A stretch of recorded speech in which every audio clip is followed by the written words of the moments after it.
Hello மக்களே, welcome to SP cinephile YouTube channel. நீங்கள் பார்க்க போகிறது இன்னைக்கு ஹாட் ஸ்டாரில் ரிலீஸ் ஆன the mystery of Moksha island அப்படிங்கிற தெலுங்கு வெப் சீரிஸோட ரிவ்யூ தான் பார்க்க போறீங்க. இந்த சீரிஸ்ல அஷ்டோஷ் ராணா, பிரியா ஆனந்த், பாவ்னி ரெட்டி, நந்து விஜய் கிருஷ்ணா, அக்ஷரா கவுடா, சோனியா அகர்வால் இப்படின்னு ஒரு பெரிய பட்டாளமே நடிச்சிருக்காங்க. இந்த சீரிஸை டைரக்ட் பண்ணவர் அனிஷ் குருவில்லா. இப்போ இந்த சீரிஸோட ரிவ்யூக்கு போறதுக்கு முன்னாடி என்ன சேனல் இப்போ தான் ஃபர்ஸ்ட் டைம் பார்க்குறேன், சப்ஸ்கிரைப் பண்ணி சப்போர்ட் பண்ணுங்க. வாங்க இப்போ ரிவ்யூக்குள்ள போறோம். சீரிஸோட கதையை பொறுத்த வரைக்கும் அஷ்டோஷ் ராணா ஒரு பெரிய சயின்டிஸ்ட். அவருக்குன்னு ஒரு தனி தீவுல ரிசர்ச் பண்ணிட்டு இருக்காரு, யாருக்குமே தெரியாம. ஆனா உள்ள என்ன பண்றாரு அப்படிங்கிறது வெளி உலகத்துக்கு தெரியவே தெரியாது. திடீர்னு ஒரு நாள் அவர் இறந்து போயிட்டாரு அப்படிங்கிற நியூஸ் வெளியே வருது. அந்த கம்பெனியோட அடுத்த சிஇஓ யாரு, அவரோட சொத்துக்கெல்லாம் வாரிசு யாரு அப்படின்னு பல கேள்விகள் எழுது. ஸோ அந்த டைம்ல நிறைய குடும்பங்களுக்கு ஒரு லெட்டர் வருது. அந்த குடும்பங்கள் எல்லாருமே அஷ்டோஷ் ராணாக்கு எப்படியோ பிளட் ரிலேஷனா சம்பந்தப்பட்டவங்க, பையன், பொண்ணு, மனைவி அப்படின்னு ஒரு பெரிய பட்டாளமே இருக்காங்க அவருக்கு குடும்பம் அப்படின்னு சொல்லி. ஸோ இவங்க எல்லாருக்குமே ஒரு லெட்டர் வருது. என்ன அப்படின்னா, அந்த ஐலாண்டுக்கு எல்லாரும் உடனே கிளம்பி வாங்க, அங்க வந்தீங்க அப்படின்னா அந்த சொத்துக்கள் எல்லாமே உங்க பேர்ல எழுதி வைப்பாங்க அப்படின்னு சொல்லி ஒரு லெட்டர் வருது. அதை நம்பி எல்லாருமே அந்த ஐலாண்டுக்குள்ள போறாங்க. அங்கதான் அக்ஷரா கவுடா வந்து அங்க ஒரு மேனேஜர் மாதிரி இருக்காங்க. அவங்க தான் அந்த ஐலாண்டுக்கு அப்போதைக்கு இன்சார்ஜ் அப்படிங்கிற மாதிரி காட்டுறாங்க. ஸோ அவங்க என்ன ஒரு கண்டிஷன் அவங்க அப்பா வைக்கிறாங்க அப்படின்னா, இந்த ஐலாண்ட்ல யாரு ஒரு வாரம் தங்குறாங்களோ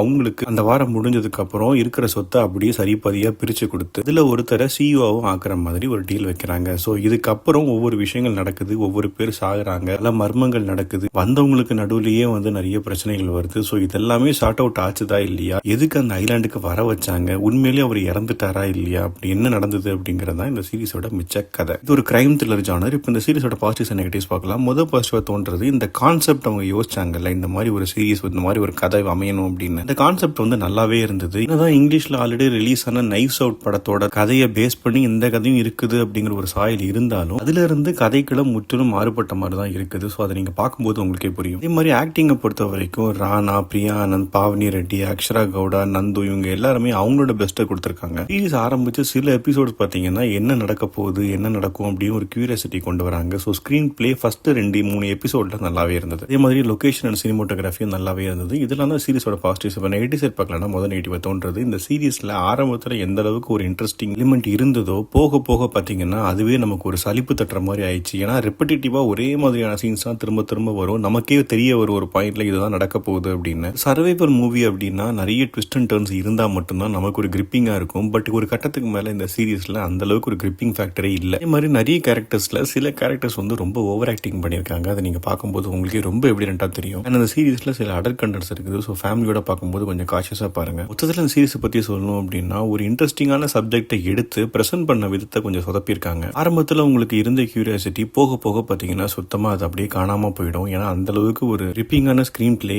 இல்ல. அது போதாதுன்னு மொத்தம் 8 எபிசோட் இருக்குது. ஒரு மைனஸ் ஃபேக்டர் தான் இந்த சீரிஸ் பொறுத்த வரைக்கும். செகண்ட் பார்ட்டுக்கு வர லீடு கொடுத்திருக்காங்க. அந்த பார்ட் மேபி இன்னும் பெட்டரா பண்ணியிருந்தாங்க அப்படின்னா ஒரு நல்ல வாட்சா இருக்கும். பட் இந்த சீரிஸை பொறுத்த வரைக்கும் ரொம்பவே ஒரு ஆவரேஜான வாட்ச் அப்படின்னு தான் நான் சொல்லுவேன். மஸ்ட் வாட்ச் கட்டாயம் கிடையவே கிடையாது. தமிழ் டப்பிங்லயும் டிஸ்னி பிளஸ் ஹாட்ஸ்டார்ல அவைலபிளா இருக்குது. நீங்க ஃப்ரீயா இருந்தீங்கன்னா என்னதான் இருக்கு அப்படின்னு பார்க்கணும்னா வேணா நீங்க ட்ரை பண்ணி பாருங்க. அடுத்த வீடியோல சந்திக்கிறேன். பாய்.